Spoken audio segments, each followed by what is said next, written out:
Here's where I want to start, Rico, because I think you did say something really, really poignant. Years from now, will we be talking about 2022 as the year it all changed? The year where the Tigers, the Wings, the Pistons, and the Lions were all, like Voltron, headed in the same direction, rowing the boat in the same direction. We know we like what the Lions are at least trying to do with Brad Holmes. Everyone likes Troy Weaver. Iser plan, if you question it, it's heresy.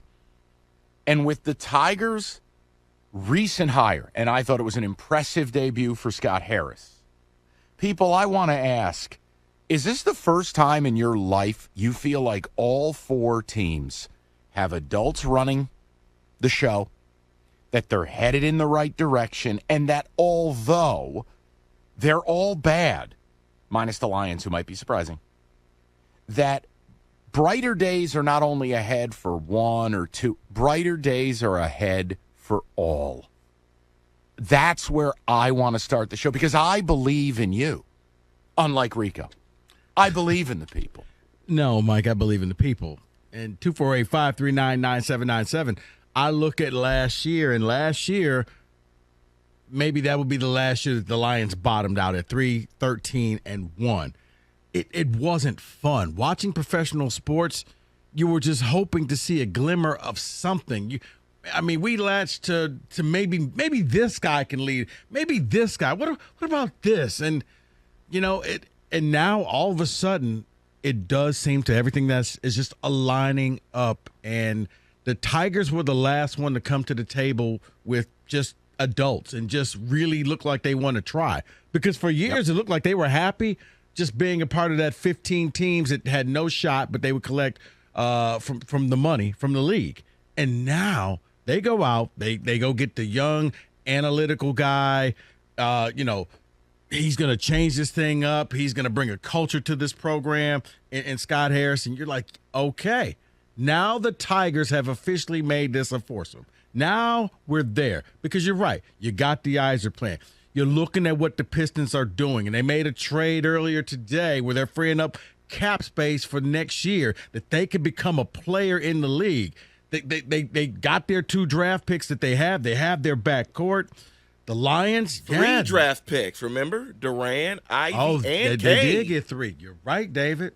So, we may actually be able to hold our head up high and not be the butt of jokes and actually enjoy professional sports in this city for the first time since the going to work Pistons.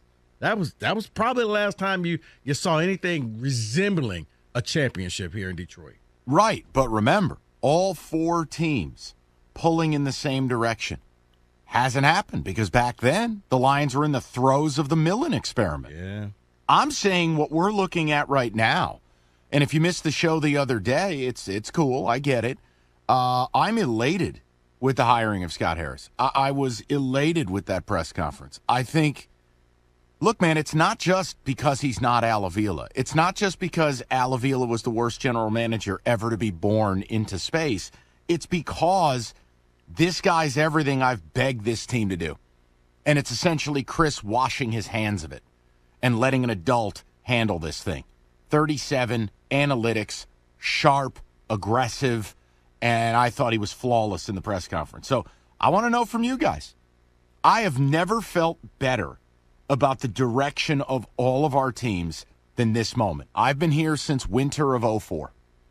I've never felt better than what you've got going on right now. No, Mike, and I want to know if you buy in. Yeah, because like in the late 80s, early 90s, you had the Pistons, the Tigers, and you had the Lions would make the playoffs. They wouldn't win, but they'd at least make them, and the Wings were bad. Like there was always one lame duck team.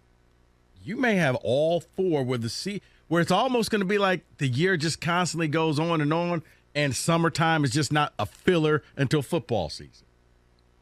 248-539-9797. Now, if you think I'm smoking crack, You think Rico is selling a lie?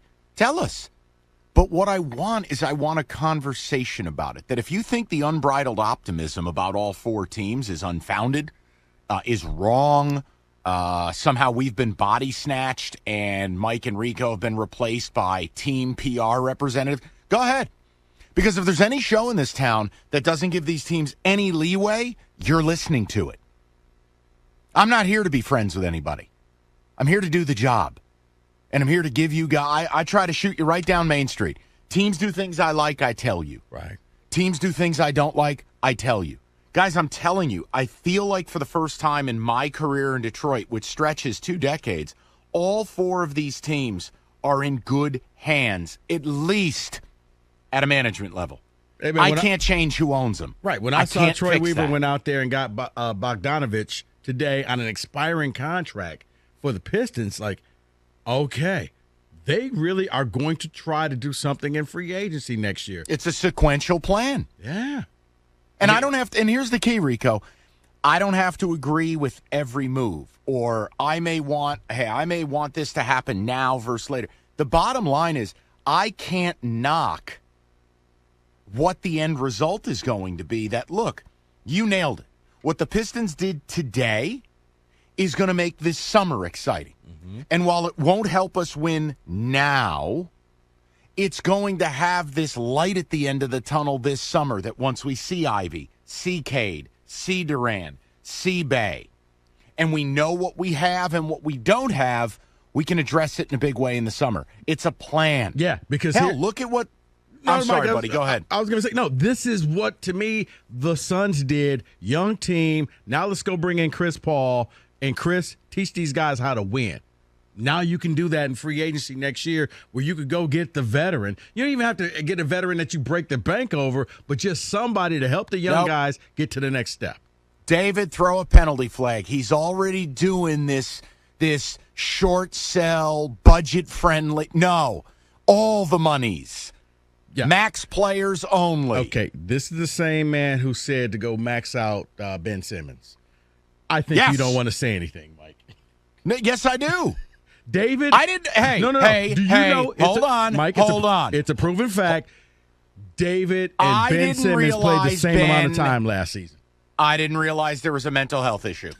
That is the only out I have in this. I thought it was just get me out of this town. You were the only person we had a that mental didn't health see issue. You were the only person that didn't see it. Listen, mistakes were made. The day I saw him in the orange sunglasses and not showing up for Game 5, okay, you win. Mistakes were made. 248-539-9797. So let's hear it, man. You think Rico and I are warming up the crack spoon? Go for it. But I want to know where you guys are at. Because this isn't Rico and I saying which one of these. No. It's all four. All four of these teams. As of the hiring of Scott Harris, I think they're all headed in the right direction. And I've never been able to say that in my 18 years plus with you guys here in town. So let's talk about it. I can top that, Mike. I've never been able to say all four teams did well at the same time. That's never happened. And that's a long time, people. Okay. Rico used to split season tickets with Frederick Douglass. Well, he did like the West Coast teams. He took Bobby Lane to the airport. Rico once interviewed Dutch Clark. All right. I still got a size 7 jersey.